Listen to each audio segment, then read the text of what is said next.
Hello dear students, आज हम discuss करने वाले हैं class 12 physics chapter number 3 electric potential. Already हम 3 पार्ट कंप्लीट कर चुके हैं जिनमें हम पोटेंशियल डिफरेंस, आपका इक्विपोटेंशियल सरफेस, इन सब को हम डिस्कस कर चुके हैं डीपली से। आज हम डिस्कस करेंगे electrostatic potential energy and due to system of charges. System of charges क्या रहेगा आपका? 2 चार्जेस की वजह से, 3 चार्ज की वजह से एंड n चार्जेस की वजह से हमें electrostatic potential energy find out करनी है। इससे पहले मैं क्या करना चाहता हूँ बच्चों, आप लोगों को इलेक्ट्रोस्टैटिक पोटेंशियल एनर्जी को डिफाइन करने से पहले हम थोड़ा सा electric field and electric potential के बीच रिलेशन फाइंड आउट कर लेते हैं, जो कि इम्पोर्टेंट है अकॉर्डिंग टू न्यूमेरिकल पोर्शन। तो बच्चों देखो हम क्या करते हैं, यहाँ पे रिलेशन को फाइंड आउट करने के लिए हम क्या करते हैं बच्चों, देखो यहाँ पे मैं एक इलेक्ट्रिक फील्ड कंसिडर कर लेता हूँ, ठीक है डिस्टेंस, और वो इलेक्ट्रिक फील्ड आपका क्या रहता है? ई वेक्टर, ठीक है। तो मैं क्या करता हूँ, एक टेस्टिंग चार्ज क्यू नोट ले लेता हूँ, जो कि आपका ऑलवेज क्या होता है बच्चों? पॉजिटिव होता है। तो इस जब चार्ज क्यू नोट को मैं जैसे ही इलेक्ट्रिक फील्ड में प्लेस करता हूँ तो इस पर एक फोर्स लगता है, जो कि फोर्स आपको पता भी होना चाहिए। वो फोर्स क्या रहता है distance? F vector is equal to Q nought into E vector. यहाँ तक आप लोगों को ईजिली अच्छे से समझ में आ रहा होगा कि सिर्फ आपने एक यूनिफॉर्म इलेक्ट्रिक फील्ड कंसीडर किया और उसमें एक टेस्टिंग चार्ज क्यू नोट को इंट्रोड्यूस करवाया। तो जैसे ही आप क्यू नोट चार्ज को इंट्रोड्यूस करवाते हो तो वो एक आपका जो चार्ज है वो एक फोर्स एक्सपीरियंस करता है, जिसकी वैल्यू कितनी होती है? Q nought into E vector. तो आपका जो इलेक्ट्रिक फील्ड है उसने कितना वर्क डन किया? तो फर्स्ट ऑफ ऑल हम क्या करते हैं, आपका जो चार्ज है बच्चों कितना डिस्प्लेस हुआ है? डी आर डिस्टेंस आपका डिस्प्लेस हुआ है। तो वर्क डन कितना हो जाएगा? D W is equals to F vector dot D R vector, F vector dot D R vector. ठीक है डिस्टेंस, यहाँ तक समझ में आ गया होगा।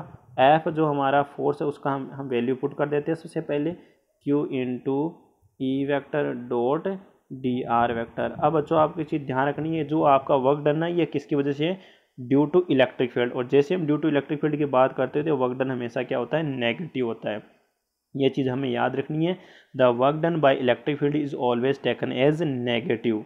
एंड आपका जो वर्क डन है वो इलेक्ट्रिक फील्ड के अगर अगेंस्ट होता है तो हमेशा उस वर्क डन को हम क्या कंसिडर करते हैं? पॉजिटिव कंसिडर करते हैं। जैसे हम इस क्यू नोट को बच्चों किससे डिवाइड करते हैं? डी डब्ल्यू से। तो D W divided by Q note, और इसको ही हम क्या बोलते हैं बच्चों? Potential difference. तो पोटेंशियल डिफरेंस इक्वल्स टू हमारे पास में क्या आ गया? ई vector dot D R vector. तो बच्चों मैं सीक्वेंस दोबारा से बताऊँ, सीक्वेंस में हम क्या करेंगे, सबसे पहले एक इलेक्ट्रिक फील्ड को कंसीडर करेंगे, उसमें एक चार्ज क्यू नोट को इंट्रोड्यूस करवाएंगे और उसको हल्का सा डिस्प्लेस करवाते हैं डी आर डिस्टेंस। या आप डिस्प्लेस मत कराओ, इलेक्ट्रिक फील्ड खुद अपने आप उसको डिस्प्लेस कर देगा। तो कितना वर्क डन हुआ? F vector dot D R vector. F vector की वैल्यू पुट कर देते हैं। वर्क डन को हमेशा हम क्या कंसिडर करेंगे? अब नेगेटिव, बिकॉज ये जो वर्क डन है किसकी वजह से है? Due to electric field. फिर हम क्या करेंगे, इस क्यू नोट को डी डब्ल्यू से डिवाइड करेंगे। D W upon Q nought dear students हमारा क्या हो गया? उस आर डिस्प्लेस या पॉइंट ए और बी के बीच क्या हो गया? आपका पोटेंशियल डिफरेंस हो गया, जहाँ पे आपका चार्ज क्यू नोट डिस्प्लेस हुआ, जिन दो पॉइंट्स के बिटवीन आपका चार्ज डिस्प्लेस हुआ है। और वो दो पॉइंट क्या हो गया? आपके ए एंड बी। तो हमारे पास में डियर स्टूडेंट्स एक लाइन ये समझ में आ रही होगी आपके पास में क्या आ गया? D V is equals to minus E vector dot D R vector. तो मैं यहाँ पे इसको दोबारा से मेंशन कर लेता हूँ। D V is equals to dear students हमारे पास में क्या आ रहा है? Negative E vector dot D R vector. ठीक है डियर स्टूडेंट्स, इस डी वी के नीचे हम क्या कर लेते हैं, एक बार सबसे पहले इस डॉट प्रोडक्ट को हम ओपन कर लेते हैं। तो हमारे पास में क्या आ रहा है? E D R cos theta, E D R cos theta, जहाँ पे ये थीटा किस किस के बीच है? इलेक्ट्रिक फील्ड और डिस्प्लेसमेंट के बीच आपका ये डिस्प्लेसमेंट है। अब मैं डियर स्टूडेंट्स क्या कर देता हूँ, उस डी आर को डी वी से डिवाइड कर लेता हूँ। तो मेरे पास में क्या आ रहा है dear students? Negative sign of E cos theta. बच्चों ये जो D V upon D R है ये हो गया आपका potential gradient. The changes in electric potential with respect to distance is called potential gradient. अब डियर स्टूडेंट्स ये पोटेंशियल ग्रेडियंट में जो मैक्सिमम चेंजेस है ड्यू आपका अलोंग या बोल दो विथ रेस्पेक्ट टू डिस्टेंस, वो डिपेंड कर रहा है आपके थीटा के ऊपर। आप खुद देख लो, ई तो आपका जो यूनिफॉर्म इलेक्ट्रिक फील्ड है वो तो आप मान के चलो कि कॉन्स्टेंट है। तो इस D V upon D R को हम मैक्सिमम कब कर सकते हैं सर? जब हमारे पास में थीटा की वैल्यू कितनी हो? 0 डिग्री हो। थीटा की वैल्यू कितनी हो डियर स्टूडेंट्स? 0 डिग्री हो। इट मीन्स आप क्या कर रहे हो? इलेक्ट्रिक फील्ड के अलोंग ही चल रहे हो। बच्चों अभी मैंने थोड़ी देर पहले बताया था थीटा क्या है यहाँ पे? इलेक्ट्रिक फील्ड और डिस्प्लेसमेंट के बीच क्या है? आपका एंगल है। तो थीटा इक्वल टू 0 का मतलब क्या हो गया? आपका जो चार्ज क्यू नोट है वो किधर चल रहा है? आपका एलोंग द या पैरेलल इलेक्ट्रिक फील्ड के पैरेलल मूव कर रहा है। तो जैसे मैं यहाँ थीटा इक्वल टू 0 पुट करता हूँ तो डिस्टेंस मेरे पास में क्या आ रहा है, dv/dr मैक्सिमम चेंजेस। डिस्टेंस क्या हो गया, ये मैक्सिमम चेंजेस, और इक्वल टू क्या आ रहा है, negative of E, negative of E. It means मेरे पास में डिस्टेंस से क्या चीज़ आ गई यहाँ पे, E is equals to negative dv/dr maximum, dv/dr maximum. It means distance, हम जब प्रीवियस लेक्चर में थे वहाँ पे मैंने आप लोगों को इनका ये रिलेशन चीज़ बताया था। आपका जो मैक्सिमम चेंजेज है किसके अंदर, पोटेंशियल ग्रेडियंट है, उसका जो नेगेटिव साइन है वो किसको रिप्रेजेंट करता है, इलेक्ट्रिक फील्ड इंटेंसिटी को रिप्रेजेंट करता है। ठीक है स्टूडेंट्स, यहाँ तक समझ में आ गया होगा आप लोगों को। तो एक तो आपको ये फॉर्मूला याद रखना है। यहाँ पे जो पोटेंशियल ग्रेडियंट है स्टूडेंट ध्यान रखना, वो क्या है, आपकी वेक्टर क्वांटिटी है। और इसी को हम किस तरह से फॉर्मूले में लिखते हैं, ध्यान रखना स्टूडेंट्स को, अगर वेक्टर फॉर्म में लिखना है तो इसको हम लिखते हैं, ये एक साइन, एक सिंबल लेना है, इसको हम स्टूडेंट बोलेंगे ग्रेडियंट। स्टूडेंट्स को क्या बोलते हैं, ग्रेडियंट। और ये ग्रेडियंट क्या होता है, देखो यहाँ पे मैंने डी आर लिखा है ना, डी आर जो क्या है, डिस्प्लेसमेंट। और डिस्प्लेसमेंट आप जानते हो एक्स, वाई और जेड तीनों डायरेक्शन में हम यूज़ करते हैं। तो यहाँ पे आप इस फॉर्मूले को इस तरह से भी लिख सकते हो, E vector is equals to negative sign of gradient of V. यहाँ पे डिस्टेंस ध्यान रखना, ये जो सिंबल है ना, ये ग्रेडियंट है, और ग्रेडियंट क्या होता है, हमेशा वेक्टर क्वांटिटी होती है। और इसको किस तरह रिप्रेजेंट करते हुए मैं आपको बता देता हूँ। इसको ध्यान रखना डिस्टेंस किस तरह रिप्रेजेंट करते हैं, del divided by del x into i cap, del divided by del y, ये हो गया डिस्टेंस किस डायरेक्शन में, j cap, del upon del z, ये क्या हो गया डिस्टेंस के कैप। अगर यहाँ पर आपने v लगाया है डिस्टेंस ध्यान रखना, gradient of v, it means जो आपका v, आपका जो पोटेंशियल है डिस्टेंस वो x, y और z तीनों डायरेक्शन के अलोंग है। तो इसको बोलते हैं पार्शियल डिफरेंशिएशन। पार्शियल डिफरेंशिएशन का मतलब बच्चों, जैसे कि मान लो मैं एक v फंक्शन ले लेता हूँ, कैसे, x² plus 2y plus 3z। तो जैसे हम यहाँ पे पुट करेंगे तो ध्यान रखना बच्चों, यहाँ पे x वाले कंपोनेंट का डिफरेंशियल होगा, बाकी 0 हो जाएगा। यहाँ पे y वाले का डिफरेंशियल होगा, यहाँ पे z वाले का डिफरेंशियल होगा। कैसे, जैसे ही आप यहाँ पे v की वैल्यू पुट करते हैं तो ओनली 2x, x के साथ ओनली यहाँ पे कितना आ जाएगा 2x, y वाले के साथ अगर आप करोगे तो यहाँ पे ओनली आएगा 2, z वाले के साथ यहाँ करोगे तो ओनली 3। बाकी यहाँ पे z वाले में x और y 0 हो जाएंगे। y के रेस्पेक्ट में जब आप डिफरेंशिएट करोगे तो x और z का जो पोर्शन है वो 0 हो जाएगा। x के साथ आप जब डिफरेंशिएशन करोगे तो बच्चों y और z वाला पोर्शन 0 हो जाएगा। तो इट मीन्स आपको एक चीज़ समझ में आ गई होगी, इलेक्ट्रिक फील्ड जो है डिस्टेंस ध्यान रखना, E vector is equal to हमारे पास में क्या आ रहा है, ग्रेडियंट ऑफ v। आपका जो पोटेंशियल ग्रेडियंट है वो हमें याद रखना है, मैक्सिमम चेंजेस। अगर वहाँ वेक्टर लगाया तो यहाँ पे मैं आर के मेंशन कर लेता हूँ। तो एक तो रिलेशन आपको ये याद रखना है। और न्यूमेरिकल के पोर्शन के लिए हमें एक चीज़, जब भी इलेक्ट्रिक फील्ड फाइंड आउट करना है तो हमें क्या याद रखना है, negative sign of gradient of v। ये न्यूमेरिकल पोर्शन आपको याद रखना है। और एक रिलेशन हम ऑलरेडी फाइंड आउट कर ही चुके हैं, ई vector dot D R vector का बच्चों जो नेगेटिव साइन है और इसका इंटीग्रेशन है लाइन इंटीग्रल, वो आपका किसके इक्वल होता है, वो आपका पोटेंशियल डिफरेंस के। अगर हम इन्फिनिटी टू आर लेके चलते हैं तो ये बच्चों क्या हो गया, किसी आर पॉइंट के ऊपर आपका पोटेंशियल हो गया। एक रिलेशन हम ये ऑलरेडी पहले भी फाइंड आउट कर चुके हैं, what is the relation between electric field intensity and potential. एक रिलेशन आपको ये याद रखना है, इलेक्ट्रिक पोटेंशियल जब हम फाइंड आउट करते हैं तब। और एक रिलेशन भी मैंने बताया था ग्रेडियंट वाला, वोल्ट आपका जो पोटेंशियल ग्रेडियंट उसमें और इलेक्ट्रिक फील्ड में क्या रिलेशन है, तो बच्चों वो भी आपको याद रखना है, dv/dr मैक्सिमम आपको यहाँ पे याद रखना है। और मैक्सिमम हमेशा आपको याद रखना है किधर चेंजेस मैक्सिमम मिलेगा, अलोंग द इलेक्ट्रिक फील्ड। और इसका जो नेगेटिव साइन है वो क्या हो जाएगा, हमारा इलेक्ट्रिक फील्ड के इक्वल होता है। ठीक है डिस्टेंस, यहाँ तक समझ में आ गया। पर इसको हम वेक्टर फॉर्म की अगर बात करें तो वेक्टर फॉर्म में अभी हमने क्या देखा था, E vector is equals to negative gradient of we.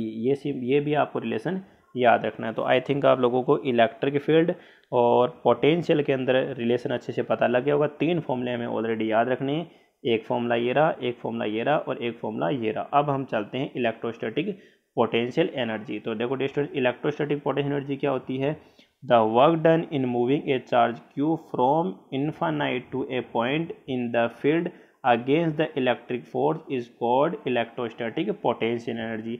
It means dear students, हमें क्या करना है, हमारे पास में कोई इलेक्ट्रिक फील्ड है और उसमें हमें क्या करना है, किसी चार्ज को इनफाइनाइट से लाके यहाँ पे इंट्रोड्यूस करवाना है, यहाँ पे प्लेस करना है। तो हमने जितना वर्क डन किया है वो वर्क डन ही डिस्टेंस क्या हो जाएगा, उस चार्ज के सिस्टम का या उस चार्ज का उस पॉइंट के ऊपर क्या हो जाएगी, इलेक्ट्रोस्टैटिक पोटेंशियल एनर्जी जाएगी। तो आई थिंक आप लोग वो समझ में आ गया होगा इलेक्ट्रोस्टैटिक पोटेंशियल एनर्जी क्या होती है। Electrostatic potential energy is defined as the work done in moving a charge q from infinite to a point in the field against the electric force। Against the electric force का मतलब क्या होता है, हमें electric force के against ही work करना है। आप चार्ज को लेके आ रहे हो, ऐसा नहीं कि इलेक्ट्रिक फील्ड खुद ही उसको अट्रैक्ट कर रहा है, तो आपने वर्क डन नहीं किया, वर्क डन एक्सटर्नल होना चाहिए, तब आप क्या करोगे, वर्क डन होगा, ना कि वर्क डन किया जा रहा है। वर्क डन इलेक्ट्रिक फील्ड नहीं करना चाहिए, वर्क डन हम क्या करेंगे, इलेक्ट्रिक फील्ड के अगेंस्ट करेंगे। तो जितना आपने वर्क डन किया है वो वर्क डन ही क्या हो गया, डिस्टेंस उस चार्ज की इलेक्ट्रोस्टैटिक पोटेंशियल एनर्जी की एट दैट पॉइंट, उस पॉइंट के ऊपर, ठीक है। And we know that V is equal to distance क्या होता है, W/Q।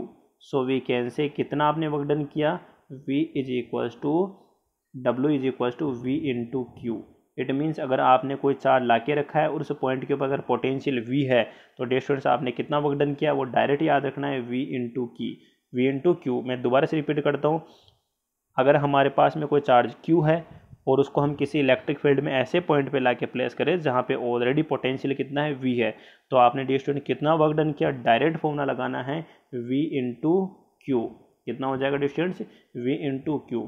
अब देखो डिस्टेंस हम इसको सोल्व करते हैं, हमारे पास में एक सिस्टम ऑफ चार्जेज है, किसका, दो चार्जेस का एक सिस्टम है, उसकी वजह से हमें क्या फाइंड आउट करनी है, इलेक्ट्रोस्टैटिक पोटेंशियल फाइंड आउट करनी है। बिल्कुल सिंपल वे में समझाने की कोशिश करता हूँ मैं, इसको समझना है कैसे निकालते हैं।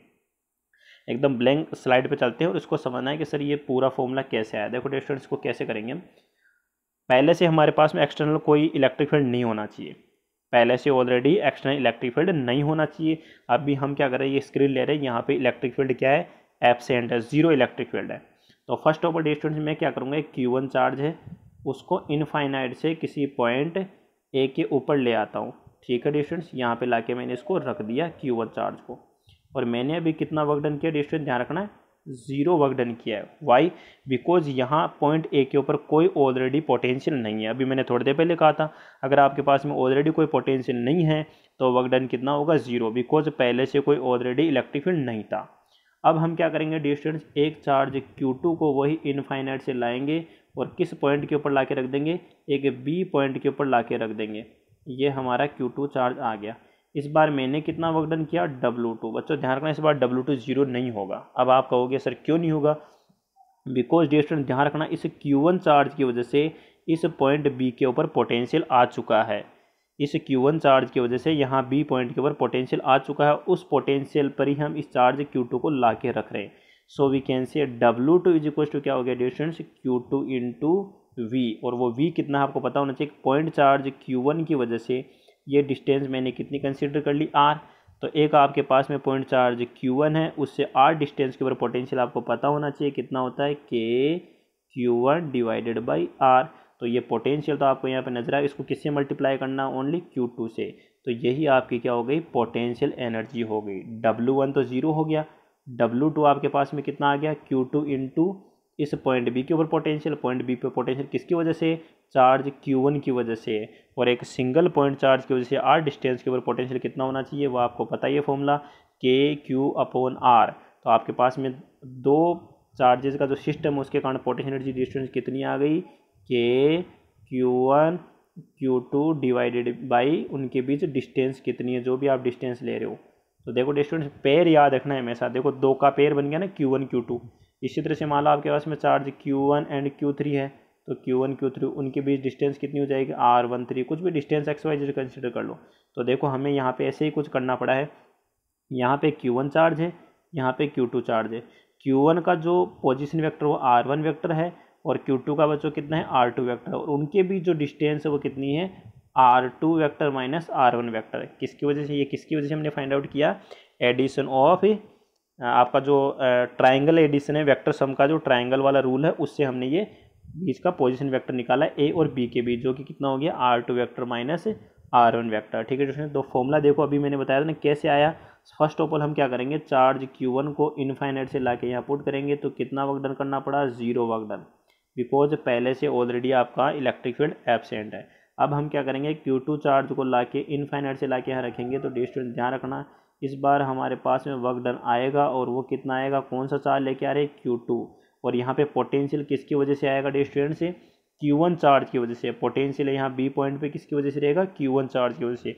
और एक आपके पास में सिंगल पॉइंट चार्ज होता है, उसकी वजह से किसी आर डिस्टेंस के ऊपर पोटेंशियल कितना होता है, वो फॉर्मूला आपको पता होना चाहिए, KQ/R होता है। तो इट मीन्स आपने ओनली उस पोटेंशियल को किससे मल्टीप्लाई किया, Q2 से। तो आपके पास देखो इलेक्ट्रोस्टैटिक पोटेंशियल एनर्जी क्या आ गई, K की वैल्यू क्या होती है 1/4πε0 Q1 Q2 डिवाइडेड बाई, देखो बच्चों यहाँ पे मोड है, मोड का मतलब क्या है, यहाँ पे डिस्टेंस है किसके बीच, Q1 और Q2 के बीच, Q1 और Q2 के बीच जो डिस्टेंस यहाँ नीचे लिए R12। चाहे तो आप R भी लिख सकते हो या फिर आप R12 भी मेंशन कर सकते हो। तो यहाँ पे पोटेंशियल एनर्जी क्या हो गई, KQ1Q2/R।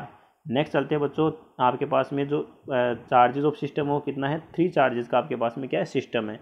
तो इसके लिए क्या करेंगे, वही सिंपल थ्योरी लगानी हमें। सबसे पहले Q1 चार्ज को लेके आएंगे, वर्क डन कितना होगा, 0। फिर हम Q2 चार्ज को लेके आएंगे, वर्क डन 0 नहीं होगा। फिर हम क्या करेंगे, Q3 चार्ज को लेके आएंगे, कितना वर्क डन होगा। तो चलो बच्चों इसको भी हम क्या करते हैं, ब्लैंक स्लाइड पे चलते हैं और इसको भी सोल्व करके देखते हैं। देखो बच्चों मैंने क्या किया, यहाँ पे एक ट्राइंगल की फॉर्म ले लेता हूँ मैं, एक ट्राइंगल की फॉर्म ले लेते हैं, ठीक है। यहाँ तो चार्ज Q1 को ला के रखना है, यहाँ चार्ज Q2 को ला के रखना है, यहाँ चार्ज Q3 को ला के रखना है, ठीक है। अभी मैंने तीनों को ला के नहीं रखा है, अभी हम बारी बारी से इंडिविजुअली ला के रखेंगे, ठीक है ना। पहले सबसे पहले फर्स्ट ऑफ ऑल हम क्या करेंगे, Q1 चार्ज को ला के रखेंगे, डिस्टेंस कहाँ से, इनफाइनाइट से। तो पहले से कोई इलेक्ट्रिक फील्ड नहीं है, इसलिए वर्क डन कितना हो गया, 0, ठीक है। ये Q1 Q2 एब्सेंट है, अभी Q1 Q2 को हमने ला के नहीं रखा है, अभी हम ओनली पॉइंट ए के ऊपर Q1 को ला के रख रहे हैं। तो वर्क डन कितना हो गया, 0। अब डियर स्टूडेंट पॉइंट बी के ऊपर मैं चार्ज Q2 को लेके आ रहा हूँ, कहाँ से, इनफाइनाइट से, ठीक है।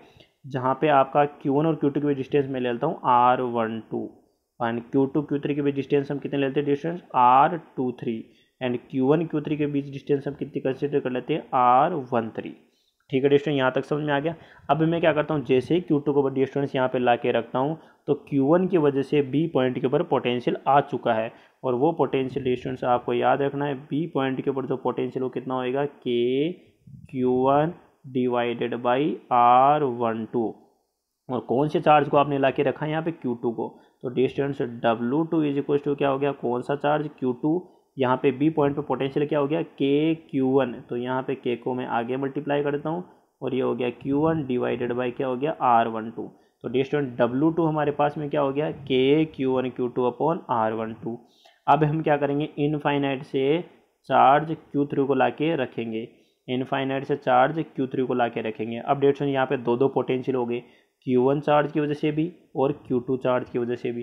तो इस बार हमारे पास देखो डिस्टेंस मैं डायरेक्ट आपको यहाँ बताने की कोशिश करूँगा, आप समझने की कोशिश करना। ये A पॉइंट हो गया और यहाँ पे हमारे पास में B पॉइंट हो गया, ठीक है। ये आपका चार्ज Q3 आपने ला के रखा।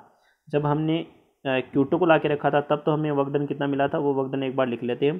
कितना किया था हमने, KQ1 Q2 अपॉन डिस्टेंस कितनी थी, A और B के बीच में R12।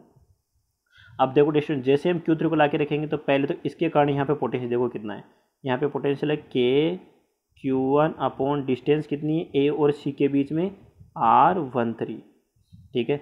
B के कारण यहाँ पर पोटेंशियल कितना है, डिस्टेंस ध्यान रखना, पोटेंशियल कितना हो जाएगा हमारे पास में, K किसकी वजह से, Q2 चार्ज की वजह से। और कौन सी डिस्टेंस, B और C के बीच डिस्टेंस कितनी है, R23, क्योंकि यहाँ पर हमारा कौन सा चार्ज है, Q2, यहाँ पे Q3। तो अब ध्यान रखना डिस्टेंस जैसे हम Q3 को ला के रखेंगे, एक तो Q3 को यहाँ से मल्टीप्लाई करेंगे, एक Q3 को यहाँ से मल्टीप्लाई करेंगे।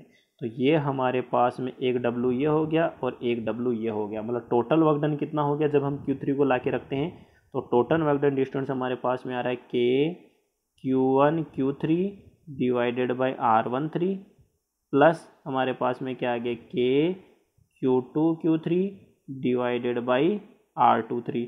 और जब हम Q2 को ला के रखे थे तब हमारे पास में वर्क डन कितना आया था, KQ1 Q2 divided by R12। इसका मतलब टोटल वर्क डन कितना हो गया, देखो डिस्टेंस दो का पेयर बनाना है, कुछ ही नहीं करना। Q1 Q2 का पेयर, उनके बीच डिस्टेंस कितनी थी, R12। Q1 Q3 का पेयर, उनके बीच डिस्टेंस कितनी है, R13।